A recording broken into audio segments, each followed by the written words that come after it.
Ce monsieur a bâti sa fortune lorsqu'il est revenu d'exil en Afrique du Sud, qu'il est rentré grâce à l'ancien président de la République au Katanga.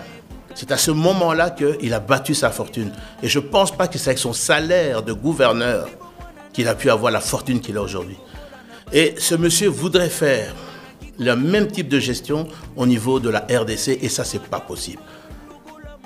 Le Congo est un pays démocratique, ce n'est pas un État où il faut instaurer une mafia au sommet de cet État.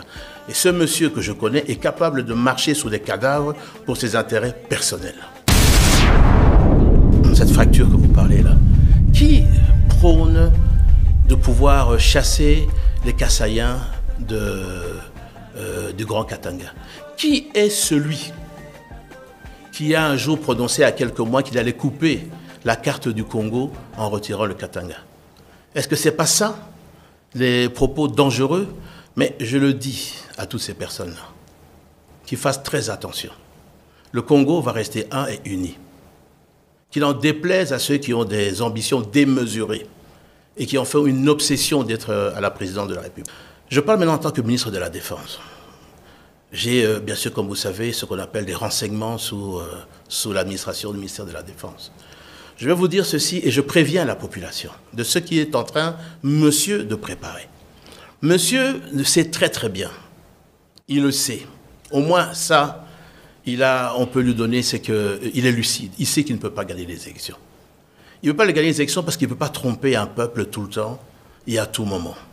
Et le peuple a très bien compris que ce monsieur est l'agent du Rwanda. Pourquoi? Le monsieur est son plus proche collaborateur, conseiller spécial, qui est aux arrêts. Nous avons découvert, lors de son arrestation, tous les contacts qu'il avait quotidiennement avec le M23. Est-ce que ce monsieur-là que nous parlons, veut-il dire qu'il n'était pas au courant de ça? Ce monsieur, je vais vous dire, il y a 3 mois exactement, à travers les renseignements, il a contacté une organisation russe pour pouvoir et donner beaucoup d'argent, parce qu'il est financé par des multinationales internationales que nous connaissons, je ne donnerai pas les noms ici, je connais les noms de ces personnes qui le financent. Et il a demandé à cette organisation russe de pouvoir entrer dans le système de la CENI. Dans le système de la CENI? Dans le système de la CENI, oui. Et nous avons la preuve de ça parce qu'il y a eu plusieurs tentatives d'attaque sur le site. Il sait qu'il ne peut pas gagner les élections. Mais il va fabriquer des résultats à travers cette organisation. À la minute qu'il va faire ça, je vous appellerai et je vous dirai une fois de plus comment et pourquoi cette organisation a accepté de publier des faux résultats, parce que maintenant je leur ai dit qu'il va sortir des listings de faux résultats.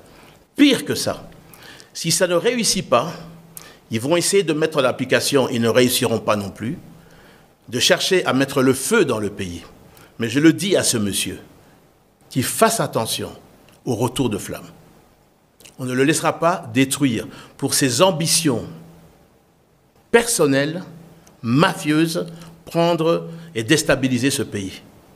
Nous utiliserons la force publique pour rétablir l'ordre s'il essayait de mettre le feu dans le pays.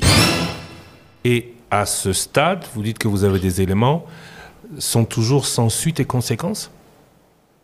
Eh bien, écoutez, n'eût été, la qualité de démocrate du président de la République. Il y a certaines personnes qui devraient déjà répondre de ces faits.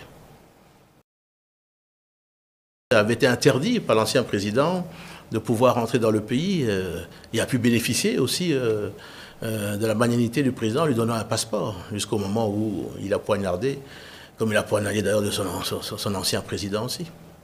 Donc j'ai une anecdote à vous dire à ce sujet. Ah oui? Ah oui. Je pense que nous sommes en décembre 2021. Je pense qu'au moment où il vient à Kinshasa parce qu'il ne sait pas s'il va rester ou il va partir. Il vient me voir à la maison. Je lui dis, mais j'ai des renseignements disant que tu es en train de chercher à retrouver l'ancien président, à vous réconcilier, tout ça. Je lui dis, mais tu sais quand même ce qu'il a dit de toi. Il a dit que tu étais un traître, que tu étais un Judas. Par rapport à lui, il a essayé apparemment, selon toi, d'essayer de te tuer et t'empêcher de rentrer dans le pays. Droit dans les yeux, hein.